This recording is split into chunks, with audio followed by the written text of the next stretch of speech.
For years, this story hid in plain sight, buried in old photos, ignored timelines, and details most people dismissed as coincidence. But once you connect the dots, the truth becomes impossible to unsee. This isn't about romance or fairy tales. It's about power, access, and the shadow figure who quietly opened doors others could never reach. Long before palaces, titles, or Prince Harry, one man stood at the center of Meghan Markle's rise. And once you see how deep his influence runs, you'll never look at her story the same way again.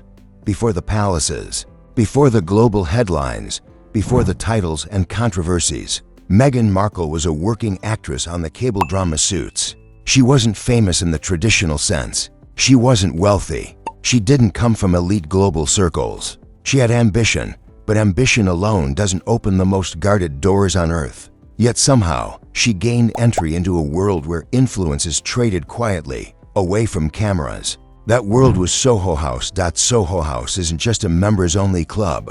It's one of the most exclusive private networks in the world, with locations in London, Toronto, New York, Los Angeles, and beyond. You don't buy your way in. You don't apply online. You need sponsorship, approval, and backing from someone powerful. And standing at the center of that system is Marcus Anderson. Marcus Anderson is not a celebrity, but he may be more powerful than many who are. He worked his way up from a waiter to becoming the global membership director of Soho House, the man who decides who gets access and who stays outside. He became the trusted right-hand man of Nick Jonas, the founder of Soho House, who famously turned away massive stars like Kim Kardashian and Kobe Bryant because they attracted too much press. Privacy was the currency. Discretion was everything. So the question that refuses to go away is simple. How did Meghan Markle, a cable TV actress reportedly earning around $50,000 per episode, gain access to this global elite network when bigger names were rejected? The answer always leads back to Marcus Anderson. Photo after photo tells the same story. Meghan Markle is never photographed alone inside Soho House. Not once. She is always beside Marcus Anderson, or later, Prince Harry.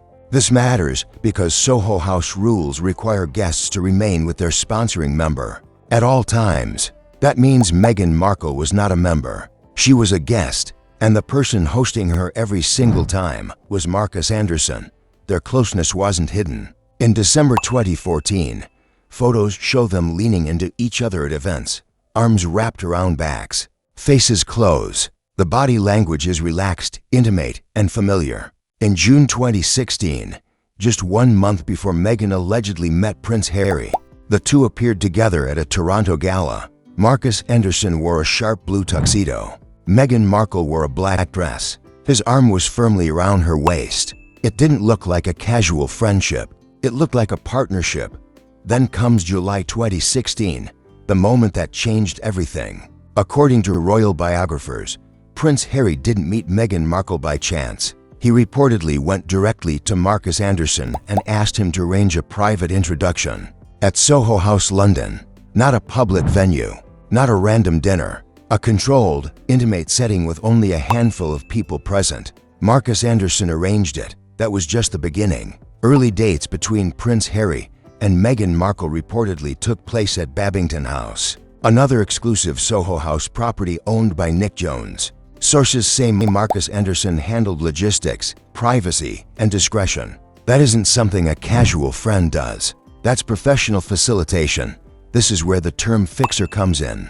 A fixer is someone who makes things happen behind the scenes. Someone who opens doors that stay permanently closed for everyone else. Someone who knows who matters and how to connect them quietly. That was Marcus Anderson's role. As the relationship progressed, Marcus Anderson didn't fade into the background.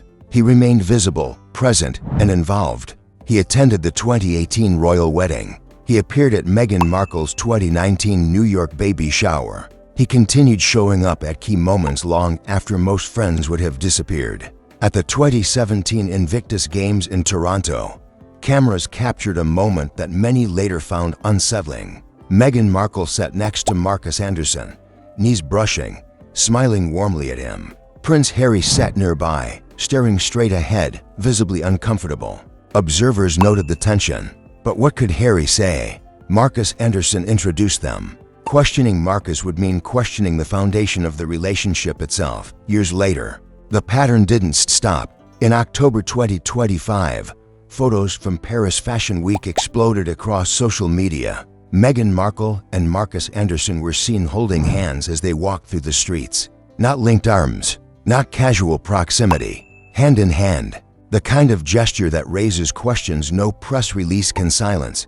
Just months earlier, during a family trip to Disneyland for Lilibet's birthday, Marcus Anderson appeared again in family photos. This time, Meghan Markle covered his face with an emoji before posting. If he's just a friend, why hide him? Why conceal his identity at all? Sources close to the situation describe Marcus Anderson as the second most important man in Meghan Markle's life, second only to Prince Harry and even ahead of her own family. That phrasing alone is revealing. Normal friendships don't survive across continents, marriages, children, and global scandals with this level of closeness and secrecy. Through Marcus Anderson's network, Meghan Markle met people who helped transform her life. Billionaire investor Ron Burkle, fashion designer Misha Nanu, stylist Jessica Mulroney, and tennis icon Serena Williams all entered her orbit through Soho House connections. These weren't accidental friendships. They were strategic introductions that elevated her status and credibility. This network gave Meghan Markle something far more valuable than money. It gave her access to people, rooms, conversations, and opportunities that reshaped her trajectory. A working actress doesn't suddenly move in those circles without help. Marcus Anderson was that help. Then came the royal exit. Prince Harry left his family, creating a deep rift with Prince William and King Charles. Royal life was abandoned, but something else remained unchanged. Marcus Anderson stayed, still present, still appearing in photos, still quietly influential. Hovering over all of this is Nick Jones. The founder of Soho House attended Harry and Meghan's wedding, yet he has never spoken publicly about Meghan's years inside his clubs. He knows what happened behind closed doors, every party, every private room, every introduction. But silence protects the brand. Soho House sells discretion. Revealing the truth would shatter that promise. So what does this all point to? It suggests that Meghan Markle's rise was not accidental. It wasn't luck. It was calculated. A strategy executed through proximity to power and carefully maintained relationships with men who controlled access to elite spaces. Prince Harry may have believed he was stepping into a love story, but he was also stepping into a pre-existing network that didn't begin with him and doesn't depend on the royal family. That's why these photos matter. They show consistency over a decade. Meghan Markle and Marcus Anderson in 2014, in 2016, in 2017, in 2019, in 2025. A constant presence through every major chapter of her life. That isn't coincidence. That's designed. The questions refuse to disappear because the explanations don't match the evidence. Why is Marcus Anderson still so involved? Why the secrecy? Why the hand-holding? Why hide him in photos if everything is innocent? The answer many come back to is simple. Marcus Anderson knows everything. He was there for the Toronto years, the Soho House parties, the introductions, the private rooms, the early royal days. He is the keeper of secrets. Keeping him close means keeping control of the narrative.